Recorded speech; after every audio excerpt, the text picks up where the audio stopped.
Hello guys. Hindi na nakaakyat ang aming sasakyan dito sa Putol. Sumil. Hindi na kinaya yung dalawang box. Laki kasi ng sprocket ko.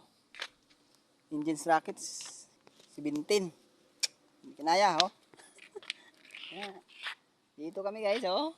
Na taas. Ito yung kunti na lang din sana nakita namin yun oh. Paliko na. Naubos na yung lining namin. Wala na to, hindi na makaakyat ang top down ni Kuya Aris TV.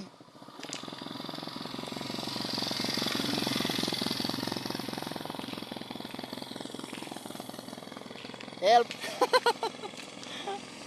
Help na ako. Pero try namin mamaya ulit.